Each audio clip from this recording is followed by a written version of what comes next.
So I love spring turkey hunting, but one thing that I always have to do is get my scouting in. And so we had scouted these birds. I had marked the roosts on the hunt stand. So I'd pulled up the map. I knew I had birds scouted to my south of the blind as well as to the north of the blind. There's no substitute for scouting and knowing what those birds are gonna do. The problem is they didn't do what I expected them to do.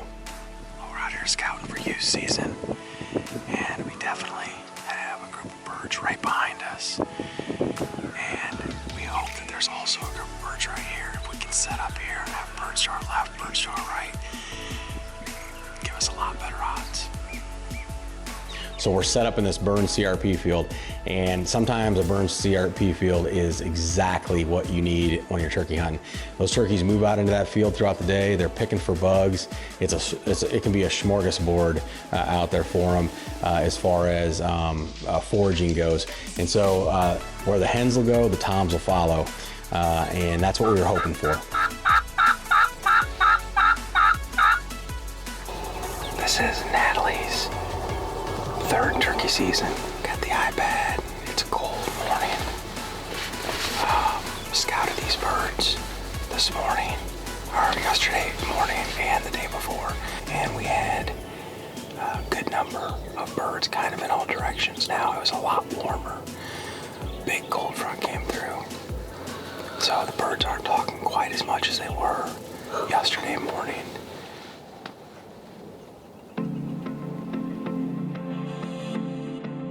So Natalie and I weren't able to capitalize on that farm, but Natalie had to go back to school, and the first season shotgun was opening up. So I was gonna get after the turkeys with my Thompson Center, and I was learning as we go. I was able to figure out that the birds were actually moving down into a cattle pasture instead of out into the burned CRP. So I made a quick move, packed up my blind, and got in a different location.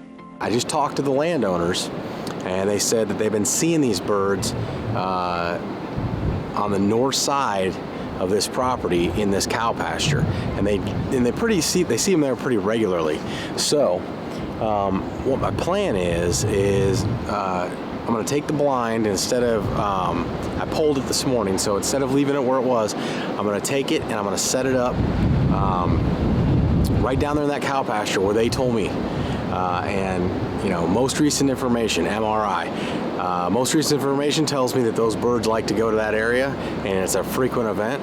And so I'm going to move my blind there, and hopefully tomorrow morning those birds come to us. All right, well, we're all set for tomorrow morning. Because this is fairly close to their roost, I'm not going to hunt tonight because I don't want to mess it up for the morning, and I really think we got a good shot here. So I'll be back in the morning. Got the blind set up, perfect little green spot, tucked away in the middle of a section. So these are 1 mile sections out here, so really I'm dead center in the middle of it. If they're there again tomorrow morning, we should be in luck. So it's first season in Iowa, and I'm self-filming because the rest of the team is busy hunting, and that's okay. I'm pretty comfortable being in a blind and using a gun. Makes it one of the more easier jobs to self-film.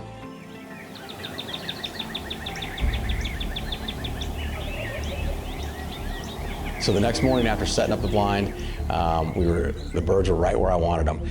It took them a little longer to make their way into range. Had to work them a little bit. They hung out with the hens and that kind of stuff, but pretty soon I had a gobbler working his way right into my decoy setup.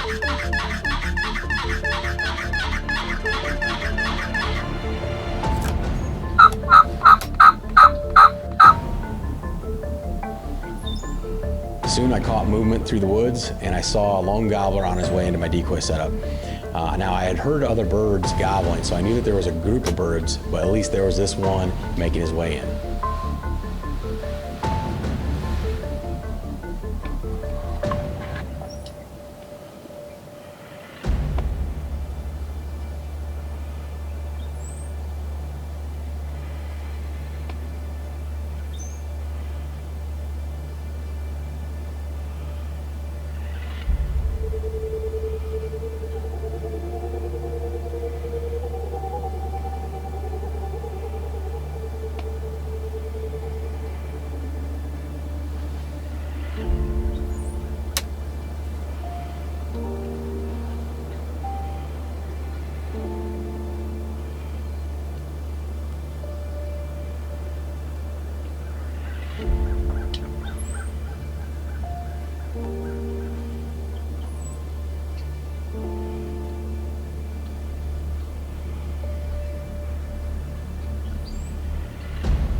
How about that? How about that? He was the first one in. There's at least 2 or 3 other gobblers. I think you heard him gobble just before I shot. And he was making his way in. Oh, what a morning. It is freezing cold. It's about 9 o'clock. And I knew that this spot, based on all the knowledge that I got, that number one thing, guys, guys and gals, it basically knowing where the turkeys want to go is one of the biggest advantages that you can have. Biggest advantages. Well, after I shot my bird, I was gathering up my things, and while I was doing that, 4 more birds made their way into my decoy setup, and did they put on a show. They gobbled their heads off, and I kind of had a little fun with it. You know, I only had the 1 tag, and just me being by myself, so I just kind of had a little fun with them. They put on a great show.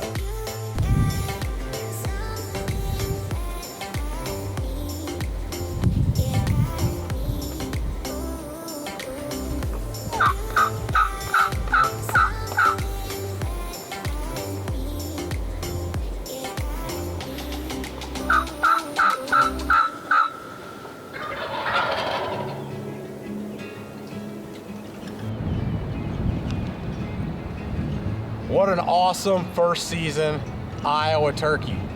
It doesn't get any better than that. They gobbled quite a bit on the roost, and took until about 9 o'clock for them to get to me. But I knew that they'd be coming through this area. Not only was there 1, but there was a total of 5. This one came in first, I shot him, and then the other 4 came in afterwards. What an amazing hunt. After I filled my tag, I wanted to get Natalie back out again to fill her youth tag. And the nice thing about it was the second season it warmed up considerably from what it had been during the youth season. So we got back out, got after the birds. We hunted a couple of days on a different farm, and eventually we figured out and got those birds to work in. Unfortunately, they came in from behind us, not exactly the way that we wanted them to. And as they worked to the decoys, they caught some movement maybe out of the blind or something, but the lead gobbler ended up turning back. And so because of that, we ended up needing to scramble to be able to get her a shot out of the side of the blind instead of out of the front of the blind.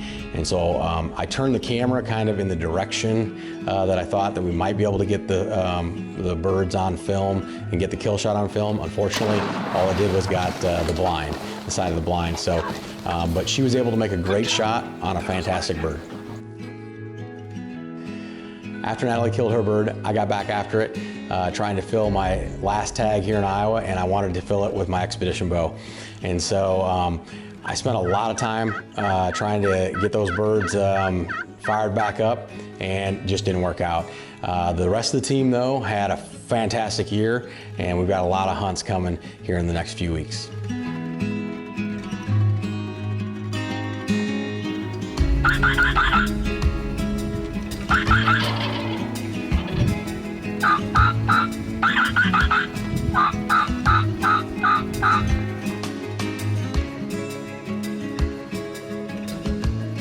What do we like to do with this? Put some feathers in it, and I'll keep it with my collection in my room. Yeah. So I started this when I was a kid, and I shot my first turkey. I take a few feathers from that bird, and I put them inside of the shell. And Natalie has 2 of these at home. Sitting on a little wooden shelf on my wall. Yep, a little wooden shelf on her wall. Her last turkey is also a full strut mount, but that's because it was a giant bird. But what else did you just tell me you like about it? The smell. Yeah, she likes the smell.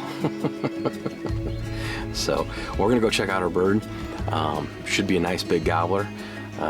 3 of them came in, and Natalie put the slam on, well, hopefully the biggest one, right? All right, let's go check it out.